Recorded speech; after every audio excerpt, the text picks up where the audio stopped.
किन शब्दों में आपका धन्यवाद करें। ओम शांति।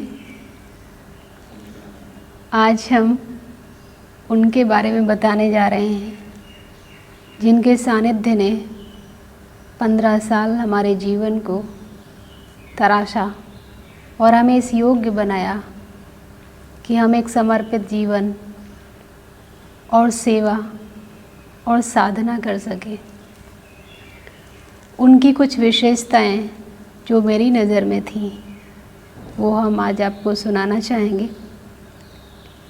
स्नेहमयी सरिता हमारी आदरणीय सती दादी जी, जिसकी पालना स्वयं भगवान ने की हो, जिसे भगवान ने खुद बैठकर अपने हाथों से तराशा हो, स्वयं विधाता ने जिसके जीवन में रंग भरे हों, जिसे जानी जानहार त्रिकालदर्शी त्रिभुवननाथ ने ढूंढ कर निकाला हो, पतित पावन परमात्मा करण करावनहार ने स्वयं जिसे श्रेष्ठ कर्म करना सिखाया हो, भगवान भाग्य विधाता ब्रह्मा ने स्वयं अपनी लेखनी से जिसकी तकदीर की लकीर खींची हो, ज्ञान सागर ने जिसे स्वयं आकर के पढ़ाया हो, प्यार के सागर स्वयं प्रभु का अपार प्यार जिसे सिंचित कर रहा हो, वरदाता सर्वशक्तिवान का वरद हस्त जिसके सिर पर हो, जिसके विवेक को स्वयं बुद्धेश्वर ने जागृत किया हो,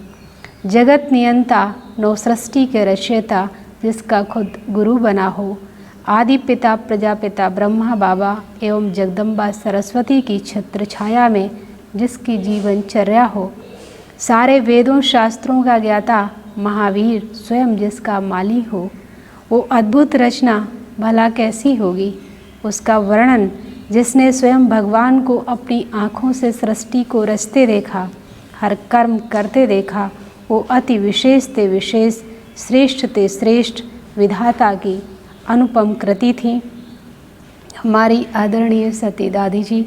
उनकी कुछ विशेषताएं जो हमने कहीं भी नहीं देखी और उनकी इन्हीं विशेषताओं के कारण शायद हम समर्पित ब्रह्मा कुमारी बने, वरना सेंटर पर रहने के लिए हमने कभी सोचा ही नहीं था। परंतु सती दादी जी की अनूठी पालना ने हमारे जैसे लोगों को एक समर्पित ब्रह्मा कुमारी बना दिया। उनकी कुछ ऐसी विशेषताएं हैं जो बहुत ही अनुकरणीय हैं। जैसे कलयुग के अंत में जब ये संसार बिल्कुल ही जर्जरीभूत हो जाता है, स्वयं जगत नियंता सृष्टि का परिवर्तन करने के लिए जब भूमंडल पर अवतरित होते हैं तो उसे पहचानना अति मुश्किल ही नहीं बल्कि नामुमकिन ही होता है। जब तक कि वो स्वयं ना बताए, और बताने पर भी असंभव तो नहीं पर बहुत ही कठिन कार्य तो होता ही है। परंतु उस अति सूक्ष्म निराकार परमात्मा को न सिर्फ आपने पहचाना बल्कि उस अबोध उम्र में उसे यथार्थ जानकर और उसकी मानकर उसकी ही बन गई। जिस उम्र में बच्चे अपने बारे में भी ठीक से नहीं जान पाते, उस अल्प अवस्था में आपने उस अनंत अगम अगोचर का, सृष्टि के आदि मध्य अंत का परिचय एवं गूढ़ ज्ञान संसार को देना शुरू कर दिया। 2500 वर्ष से जिसके मानस पटल पर अबला एवं कोमलता की अमिट छाप लगा दी गई हो, उस अमिट निशान को आपने शिवशक्ति बनकर धारा से अलग चलकर उस मासूम उम्र में ही दिखाया जब बच्चे अपने माँ बाप की उंगली पकड़कर चलते हैं। जब संसार में चारों ओर माया का एक छत्र राज्य था, आश्रम भी गृहस्थ बन गए थे, तब चारों ओर मनुष्य आत्माओं की करुण पुकार सुनकर भगवान जब इस धरती पर आता है, तब गृहस्थ को आश्रम बनाने का बीड़ा आपने उठाया। जब दुनिया में महिलाओं को ज्ञान सुनने का भी अधिकार नहीं था, उस समय भगवान इस कार्य को आगे बढ़ाने के लिए माया के साथ संसार की भी चुनौती को आपने सहज ही स्वीकार किया। जब भगवान इस धरा को स्वर्ग बनाने के लिए इस यज्ञ की स्थापना करते हैं, तो उस यज्ञ की संभाल के लिए सबसे पहले कदम आपने ही बढ़ाया। जब सारा संसार इस यज्ञ में विघ्न बाधाएं डालकर रोकने की अति प्रबल पुरुषार्थ कर रहा था, तब उस यज्ञ का आधार स्तंभ बनकर सबसे पहले आप खड़ी हुई। जिस परमात्मा की एक झलक पाने के लिए लोग आजीवन तपस्या करने के लिए तैयार रहते हैं, उस परमात्मा के साथ न सिर्फ आपने रहने का सुख लिया, बल्कि हर कर्म उसके साथ करके उस जगत नियंता को जगत रचने में सहयोग दिया। उस अनमोल सुख का कोई क्या वर्णन करेगा, जिस अतीन्द्रिय सुख का वर्णन गोप गोपियों का गायन मिलता है। न सिर्फ उस गिरधर गोपाल के साथ खेलने का अलौकिक आनंद, बल्कि उसकी पावन गोद का सुख आपने लिया है। आकंठ धरा जब पाप में पूरा ही डूब चुकी थी, उस समय जगत नियंता पतित पावन स्वयं भगवान इस तमो प्रधान सृष्टि को पावन बनाने के लिए आता है, तो जन जन को पावन बनने का संदेश के पुनीत कार्य का वीणा उठाकर उस तरुण अवस्था में ही अपना जीवन आपने समर्पित कर दिया। एक बल एक भरोसा, क्या संसार क्या सगे संबंधी, सबने पद से विचलित करने की पुरजोर कोशिश की, पर आपका निश्चय अचल अडोल ही रहा। समस्त मानव जाति जब माया की चकाचौंध के आकर्षण में गले तक फंस चुका था, उस समय न सिर्फ अपने को बचाया, बल्कि जो आदि पुरुष प्रजापिता ब्रह्मा उसके श्रेष्ठ संकल्प नवयुग निर्माण में नींव का पत्थर बन आधार दिया। ऐसी विशेष अनुभवी रत्न हमारे लखनऊ की धरणी में हमें गर्व करने के लिए या हमें आधार देने के लिए हमारी आदरणीय सती दादी थी। उनकी कुछ विशेषताएं जो हमने कहीं नहीं देखी, तो उसमें एक है स्नेह, अपार स्नेह। जैसे ये बात हमने उनके जीवन में सच होते देखा कि सच सब कुछ कर सकता है, पत्थर को भी पिघला सकता है और किसी को भी बिना किसी बंधन के आजीवन बांध कर रख सकता है। हमने देखा कि दादी ने सबको दिल में जगह दी। उनके लिए सभी सोना व सभी राजा हुआ करते थे, चाहे कोई गांव की अनपढ़ माताएं हो, चाहे कोई गरीब हो, चाहे कोई अमीर हो, वो सब पर अपना निस्वार्थ स्नेह उड़ेलती थी। और जैसे कि हमने देखा कई बार कई लोग ट्रेन के लेट होने के कारण बिना बताए या बिना समय के देर से आते थे। दादी ने उस कभी ये क्वेश्चन नहीं किया कि आपने बताया क्यों नहीं, आप इतने देर से क्यों आए, और बिना हम लोगों को जगाए वो जाकर गेट खोल देती थी और उसको पूछती थी कि तुमने कुछ खाया है। वो बोलता नहीं दादी, खाया तो नहीं है, लेकिन अभी कुछ खाने का मन नहीं है। दादी कहती जाकर सामान रखो और हाथ पैर धो लो, और ख़ुद ही किचन में जाकर कुछ अगर रखा है तो उसको गर्म करती या बनाती कुछ, और जब तक वो फ्रेश हो तब तक दादी टेबल पर रख कर और उसको आवाज़ देती कि ये तुम कुछ खा लो और फिर सो जाना। हमने देखा कई बार एक भाई आया करता था गांव से, वो निर्बंधन होने के कारण कई बार सेंटर पे कुछ दिन रुक जाया भी किया करता था। वो थोड़ा हल्का दिमाग का था, लेकिन दादी उसको भी राजा बेटा कहती थी और उसका भी उतना ख्याल रखती थी जितना हम सभी का ख्याल रखती थी। और हम सुबह नाश्ते में कुछ नहीं लेते थे तो दादी सबसे पहले चाय बना के हमारे को आवाज़ देती कि सुमन अभी तुम चाय पी लो। तो मुझे आता था कि इतना बड़ा व्यक्ति और वो इतने छोटे से हम लोगों के छोटे छोटे विचारों का कितना ख्याल रखती हैं या इच्छाओं का कितना ख्याल रखती हैं। जिसको जो पसंद होता था वो दादी उसका ध्यान रखती थी, और अगर वो कहीं दूसरे सेंटर पे गया है तो जब जाती थी तो उसके लिए ले जाती थी। हमने देखा कि दादी के जीवन में किसी ने कभी कुछ कहा हो, लेकिन उनका विशाल हृदय ऐसा था कि उन्होंने किसी की बात को भी दिल में रखकर नाराज़ नहीं हुई और सबको माफ़ कर दिया, और पहले ही वो बात करती थी और ऐसे मिलती थी कि जैसे गलती करने वाले को भी ऐसा लगता था कि हमने किसको बोला और हमने क्यों बोला।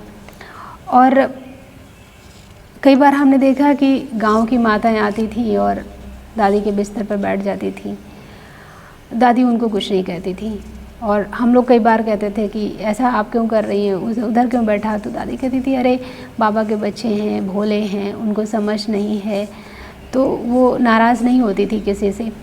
और हमने देखा कई बार वो माताएं बेचारी गरीब थी ही, साधारण गरीब थी और वो बाबा के घर के लिए थोड़ा भावना बस कुछ खरीदना चाहती थी, तो वो सब्जियां ले आती थी। तो कई बार तो हमने देखा कि वो ऐसी सब्जियां ले आती थी जो बहुत कड़ी और बहुत क्या बोले कि तरोई बहुत जाली वाली हो गई होती थी। तो हम लोग मना करते थे, हम कहते थे कि दादी ये हम नहीं खाएंगे। तो दादी कहती थी कि अरे बेचारे गरीब हैं, भावना से लाए हैं। तो वो बाबा का प्रतिनिधि बनकर उनको वैसे ही स्वीकार करती थी और उतना ही सम्मान देती थी उसकी भावना को। हम लोग कहते थे कि ये खाने लायक नहीं है, तो कहते थे नहीं, बड़ी भावना से लाए हैं, इनको रिजेक्ट नहीं करना चाहिए। और हमने देखा कि उनका त्याग भी बहुत अनुपम था। उन्होंने जीवन के किसी भी दौर में इच्छाएं नहीं रखी और कभी ऐसा अपने लिए कुछ खरीदा हो तो हमने नहीं देखा। मैंने एक बार उनसे पूछा था तो उन्होंने कहा कि मैंने अपने लिए कोई सामान नहीं खरीदा, जो बाबा ने हमें दिया हमने उसका दिल से स्वीकार करना चाहिए, क्योंकि हमने वैराग्य को चुना है, हमने मौज मस्ती का जीवन नहीं चुना है। और हमने देखा कि कुछ चीज़ें बहुत पुरानी हो जाती थी और दादी उसे यूज़ करती थी, तो हम लोग कहते थे कि दादी अब इसको मत यूज़ किया करो, तो वो कहती थी कि नहीं, अभी तो काम चल रहा है इनका। और हमने देखा कि उन्होंने अपने कपड़े भी कभी प्रेस नहीं किए, अगर किसी बहन ने कर दिए तो ठीक है, नहीं तो उन्होंने कभी प्रेस नहीं किए। हम लोग जब उतार के लाते थे तो उसको थोड़ा पानी से ऐसे छिड़क करके और उसको अच्छे से तह करके और बिस्तर पर, जिस वो बिस्तर पर लेटती थी उस चादर के नीचे रख लेती थी। उन्होंने अपने शरीर पर कभी कुछ खर्चा भी नहीं किया और कभी भी उन्होंने मतलब साधन को आधार नहीं बनाया। अगर किसी गांव में किसी ने सेवा के लिए दादी को बोला, और हम देखते हैं कि जब हम छोटे थे तब हमारे गांव भी वो रात में साइकिल पर बैठ कर गई थी, और तब ये बात हमारी अलौकिक माता जी को बहुत अंदर तक फील हुई थी कि इतनी बड़ी सन्यासी और ये रात में साइकिल पर बैठकर हम लोगों के लिए आई हैं। तो वो किसी भी गांव में जाती और कोई साधन सुविधाएं नहीं होती थी, कई बार वापस आते हुए दादी को बुखार भी हो जाता था, लेकिन अगर किसी ने कभी कोई कहा है तो दादी मना नहीं करती थी, जाने के लिए तैयार हो जाती थी। और सुविधाएं ना होने के कारण कि दादी को प्रॉब्लम तो होती थी, वापस आने के बाद कई बार हम ये सोचते थे कि दादी को वहाँ जाना ठीक नहीं था, क्योंकि उस लेवल की ना तो कोई व्यवस्था थी और ना तो कोई सेवा थी। और हमने देखा कि वो इकोनॉमी की अवतार थी। जैसे हमने कहा कि उन्होंने अपने लिए कुछ नहीं खरीदा, तो उन्होंने कुछ ख़राब भी नहीं किया। जो सेंटर पे कई बार ख़राब चीज़ें मतलब हो जाती थी, सब्जी वगैरह तो या टोली वगैरह, तो दादी उनको कभी फेंकती नहीं थी, वो उसको अच्छा बना के और ख़ुद भी खाया और हमें भी खिलाया, और हम लोग अच्छी चीज़ों को भी ख़राब कर दिया करते थे। और दूसरा हमने देखा कि दादी ने कभी भी मतलब रिक्शा नहीं किया। कई बार खुर्शीदबाग से रामनगर, रामनगर से खुर्शीदबाग हम भी उनके साथ जाते थे, तो हम कहते दादी रिक्शा कर लेते हैं, तो दादी कहती थी कि नहीं, मैं तुम्हें शॉर्टकट रास्ते से ले चलती हूँ। तो वो तो कई बार ऐसे ही हम जाते थे, लेकिन हम सब्ज़ी खरीदने भी रकाबगंज की तरफ जाते थे दादी के साथ, तो कई बार हम कहते दादी ये सब्ज़ी बहुत ज़्यादा है, अभी रिक्शा कर लेते हैं हम, तो दादी कहती थी नहीं लाओ मैं लेकर चलती हूँ। तो मैंने देखा कि वो मतलब मितव्यता जैसे उनके रग रग में भरी हुई थी। कभी भी उन्होंने कुछ अनावश्यक खर्चा रिक्शे पर, खुद कई घंटों कई किलोमीटर वो पैदल चल लिया करती थी। और मतलब 1996 तक तो हमने देखा कि उन्होंने कोई दवाई नहीं खरीदी। अगर सिर दर्द होता था हम लोगों का या कुछ पेट दर्द किसी बहन का होता तो दादी कहती थी कि बाबा को याद करो ठीक हो जाएगा, और सचमुच में कई बार वो ऐसा खुद भी करके दिखाती थी। और वो हम देखते थे कि उनकी बेजोड़ प्रतिभा अंदर थी, जैसे कि उनको हिंदी, सिंधी, इंग्लिश का अच्छा ज्ञान था। और इंग्लिश तो उन्होंने 89 में सीखा। एक अभियान था जो भारत नेपाल का था, उसमें पेट्रा बहन थी, तो उनसे दादी ने इंग्लिश सीखी और दादी ने उनको सिंधी सिखाई, और वो अच्छा गा भी लेती थी और पाक कला में तो निपुण ही थी। और चाहे कहीं भी दादी को कोई बोलने के लिए कहता था तो दादी बिना कोई उदाहरण, बिना कोई कहानी सुनाए सीधे बाबा की बात करती थी, और वो एक शब्द से भी कई शब्द मतलब शुरू कर देती थी, और शब्दों पर बड़ा उनका अद्भुत नियंत्रण था, और दसियों शब्द बना देती थी। अगर कभी किसी सेंटर पर, अगर किसी दिन वो सेंटर पर रुकी दिन में, तो वो करीब 17-18 मुरलियाँ पढ़ लेती थी, और उनके नोट्स भी बनाती थी, और उन नोट्स उन्हें याद भी रहते थे। जब हमने देखा कि वो दूसरे सेंटर पर जाती थी तो वो नोट्स पूरे बहुत अच्छे हूबहू सुना देती थी। और अगर माइक नहीं भी चलता तो उनकी आवाज़ इतनी बुलंद थी, तो कहती थी छोड़ो माइक, और उनकी वो बुलंद आवाज़ बिना माइक के ही उनकी वाणी लोगों को उमंग उत्साह में ला देती थी, और वो बेहद एक्टिव भी थी और अलर्ट भी थी। हमने देखा कि आलस्य तो दादी को दूर दूर तक नहीं था, और 1900 हम समझते हैं 96 तक तो उन्होंने कभी कोई ब्राह्मणी अपने लिए नहीं रखा, मतलब सेवाधारी कोई नहीं रखा। वो अपना काम खुद कर लेती थी, और अपने को कभी उन्होंने बूढ़ा नहीं समझा, कभी छड़ी लेकर वो चली भी नहीं। इस कारण से मनोरमा दीदी उन्हें भूतपूर्व युवा कहती थी। और वो मतलब कई बार हमने देखा कि कई लोग शायद ही कभी टाइम पर पहुंचते हों, लेकिन दादी हमेशा टाइम के पहले कहीं भी, चाहे वो क्लास में हो, चाहे किसी और सेंटर पे हो या किसी प्रोग्राम में हो, वो पहले पहुंच जाती थी। और हमने देखा कि वो 2 बजे उठकर योग लगाती थी, और फिर बृहस्पतिवार को भोग बनाकर 6 बजे वो क्लास में भोग रख देती थी। और 80 साल में उनका उत्साह कुछ ऐसे देखते हुए बनता था कि बूढ़ों में भी जोश आ जाए। और बच्चों जैसी सरलता, निर्माणता भी थी, जैसे कि उन्होंने कभी अभिमान नहीं दिखाया। जहाँ पर बड़ी दादियों ने जाने के लिए कहा वहाँ पर वो तुरंत चली गई, और मधुबन में भी जाती थी तो कोई साधन व सुविधाएं नहीं लेती थी। एक बार दादी जी के साथ हम लोग एक बहुत बड़े प्रोग्राम मेला में गए हुए थे, जहाँ पे हमारे साथ ही जो बड़ा रूम था उसमें दादी सोती थी। दादी के लिए फोल्डिंग थी और हमारे लिए, हम लोग नीचे सोते थे, और दादी ट्रॉली ले गई थी, वही हम लोगों को खिलाती थी। कुछ दिन के बाद हमने देखा कि वहाँ पर बहुत सफाई चेंज हो रहा है, तो मैंने पूछा कि ऐसा क्यों? तो वहाँ की दीदी ने बोला कि अरे दादी तो हमारी भोले भंडारी हैं, उन्होंने हमको बहुत मदद की, और हमने कोई सेवा उनकी नहीं कर पाए मेले के चक्कर में, लेकिन आज कोई दूसरा आ रहा है। तो मैंने देखा कि वो दादी जो है वो बहुत निर्माण थी, और कुछ भी कोई कहे तो वो करने के लिए तैयार हो जाती थी। जैसे रात में हम लोग कई बार कहते थे दादी ये वाला गीत सुनाइए, तो दादी तुरंत गाने के लिए तैयार हो जाती थी। और कोई कुछ कड़ी बात भी कह दे तो दादी अपने दिल पर कभी नहीं रखती थी। कितना भी कोई गलती करता हो पर दादी उसको क्षमा कर देती थी, और किसी से हमने देखा कि उनकी ईर्ष्या, नफ़रत ऐसा तो दूर दूर तक छू भी नहीं पाया था। और किसी का भी क्लास हो, किसी का भी, छोटी बहनों का हो या किसी की भाई का हो, वो जाके क्लास में स्टूडेंट की तरह सबसे पहले बैठ जाती थी। और एक बल एक भरोसा, ये भी मैंने देखा कि एक बार एक माताजी हमें सुना रही थी कि एक बार सेंटर पे कुछ बड़ा प्रोग्राम होने वाला था, और एक माताजी ध्यान में जाती थी। तो ध्यान में माताजी को बाबा ने दिखाया कि तुम लोग एक बड़ा प्रोग्राम सोच रहे हो, लेकिन हमारी बच्चियां जो है वो कई दिन से जो है भोजन भी नहीं किया है। तो वो किचन में जाकर जब देखा तो वो सारे कनस्तर खाली थे। तो उस माता की बड़ी भावना बाद में हो गई कि ये देवियां हैं, और इन्होंने कभी कुछ हमसे ये नहीं कहा कि हमारे पास आज राशन नहीं है। और ये सब काम तो वैसे ही कर रही थी, और उनके चेहरे पर वैसे ही संतुष्टता या तृप्ति या खुशी दिख रही थी, सेवा भाव दिख रहा था। तो उसके मन में अपार श्रद्धा हो गई कि कितनी महान देवी हैं। और हमने कभी भी उनको मांगते हुए नहीं देखा, उनके लिए हमेशा यज्ञ आगे रहता था। अगर कुछ ऐसा होता था तो वो मधुबन में जाके दादी के हाथ में, दादी कॉटेज में चुपचाप रख के आती थी बिना कोई शो के। हमेशा बाबा को आधार बनाया और उनका ही भरोसा रखा, और सादगी की तो प्रतिमूर्ति थी वो। उन्होंने कभी खाने में 10 चीज़ें अपने लिए नहीं सोची, और ना तो कभी उन्होंने कोई बनावटीपन अपने जीवन में दिखाया। जैसे कि हमने देखा कि वो एक ऐसे समाज से थी जिसमें भोजन का विशेष शौक़ रखते हैं लोग, लेकिन दादी ने हमेशा सिंपल भोजन किया।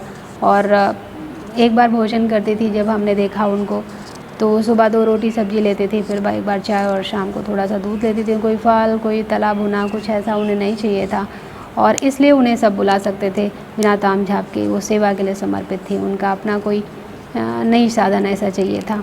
और लखनऊ की तो शान थी, जो भी उनके सानिध्य में आया वो उनका मुरीद हो गया, चाहे वो शिक्षा जगत का हो, चाहे वो राजनेता हो, चाहे कोई धर्म नेता हो, लेकिन सब पर उन्होंने अपनी अमिट छाप लगाई। किसी भी कार्यक्रम में उन्हें अगर 5 मिनट के लिए भी बोलने के लिए कहा जाता था तो वो सारे उनके 5 मिनट का भाषण ही सारे भाषणों पर भारी हो जाता था। और लखनऊ उनका कर्म क्षेत्र इसलिए बना इसलिए उन्होंने लखनऊ के किसी भी क्षेत्र को उन्होंने नहीं छोड़ा, किसी भी वर्ग को नहीं छोड़ा। लखनऊ में दादी जी के पहले सभी बड़ी दादियों ने सेवा की, और साकार मम्मा बाबा की भी पालना लखनऊ को मिली। परंतु जो सेवा का विस्तार हुआ वो हमारी सती दादी जी ने ही किया। और जैसे कि इस यज्ञ में जो है वो विशेष रोल जो बाबा के साथ रहने वाले हैं उनका था। और दादी जो है वो यहाँ लखनऊ में 3 दादियाँ थीं, भगवती दादी और सती दादी और कृष्ण दादी।